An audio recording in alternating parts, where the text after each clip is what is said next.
کہ آپ نے اقامت دین اس نیشن کے اوپر کرنی ہے جو دین اسلام کے اوپر ہو، جو معذرت کے ساتھ پاکستان کے شناختی کارڈ میں مسلمان ہو اور اللہ کے حضور وہ مسلمان نہ ہو، ان پہ اقامت دین نہیں ہوگی۔ یعنی اگر آپ مجھے کہیں کہ میں کسی کرسچن کے علاقے میں جا کے اقامت دین کر دوں تو آپ کیا کریں گے؟ ان پہ اسلامی سزائیں نافذ کر دیں گے، اوپر کوئی خلیفۃ المسلمین بٹھائیں گے، یا پہلے انہیں اسلام کی دعوت دے کے اسلام میں داخل کریں گے؟ کیا سٹیجز ہے؟ اسلام میں داخل کریں گے نا۔ تو سرکار پاکستان میں کتنے مسلمان ہیں؟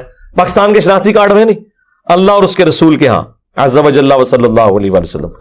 عقیدے کے حوالے سے کتنے مسلمان ہیں؟ اعمال کے حوالے سے کتنے مسلمان ہیں؟ تو ہمارے سر شرم سے جھک جائیں گے۔ 2% مسلمان بھی نہیں جو جمعے کی نماز پڑھتے ہوں، 5 وقتہ نماز تو 0.0001% ہے۔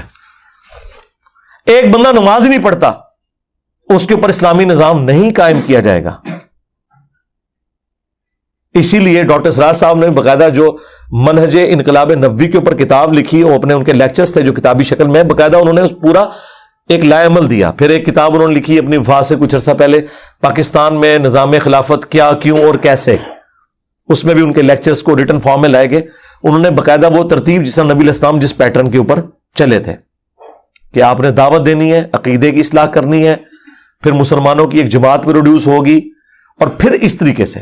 اس کے لیے ضروری نہیں ہے کہ کسی شخص کی زندگی میں یہ سارے کام ہو جائیں۔ نبی علیہ السلام کی مختصر زندگی کے اندر اتنا بڑا انقلاب حضور سے پہلے کبھی نہیں آیا، وہ اللہ کی خاص غیبی تائید تھی۔ وَالَّذِي أَرْسَلَ رَسُولَهُ بِالْهُدَىٰ وَدِينِ الْحَقِّ لِيُظْهِرَهُ عَلَى الدِّينِ كُلِّهِ وَلَوْ كَرِهَ الْمُشْرِكُونَ۔ نبی علیہ السلام کی مختصر زندگی میں اللہ نے دین کا غلبہ کروایا، یہ آپ کی خصوصیت ہے۔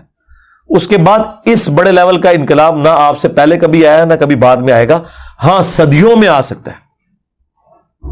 آج اگر آپ کو سعودی حکومت نظر آ رہی ہے تو یہ ایک دن میں تو قائم نہیں ہوئی ہے، ایک پورے کے پوری پیچھے محنت ہوئی، پھر انہوں نے چلے وہ عرب ریولوشن تھی لیکن الٹیمیٹلی اس کے سائیڈ بینیفٹ ہوئے، ایٹ لیسٹ جو شرکیہ اور بدعت والی ایکٹیویٹیز حرم مکہ اور حرم مدینہ میں تھی وہ انہوں نے ختم کی۔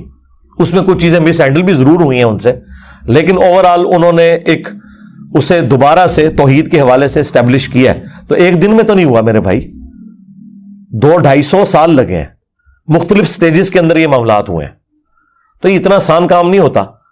تو بہرحال ہم تو اسی کام کو لے کے چل رہے ہیں۔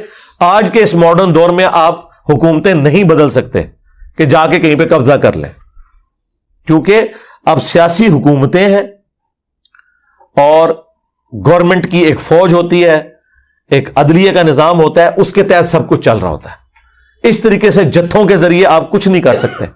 اگلے زمانوں میں ایسا ہوتا تھا کہ ایک بادشاہ دوسرے کو قتل کر کے اسی تخت پہ بیٹھ جاتا تھا، پھر آگے اس کی بادشاہ چل پڑتی تھی، لیکن اب اس طرح نہیں ہے۔ نواز شریف صاحب کو ہٹایا، خاقان عباسی اسی پارٹی میں دوبارہ وزیر اعظم بن گیا۔ یہ تو نہیں ہوا کہ نون لیگ کی حکومت ہی ختم ہوگی، ایسے تو نہیں ہوا تھا۔ تو آج کے اس ماڈرن دور میں جس طریقے سے دنیا چل رہی ہے اس کو آپ سمجھیں، اس میں گیون سرکمسٹانسز میں آپ جو بیسٹ پرفارم کر سکتے ہیں وہ آپ کرنے کی کوشش کریں، بجائے لوگوں کو نان اسٹیٹ ایکٹر بنانے کے اور لوگوں کو ابھارنے کے، یا اے سی والے کمروں میں بیٹھ کے خوشو خوضو کے ساتھ وی لاگ بنانے کے۔ ٹھیک ہے، اس طرح نہ فلسطین آزاد ہونا ہے، یہ کنٹینیوس ایفرٹ کا نام ہے۔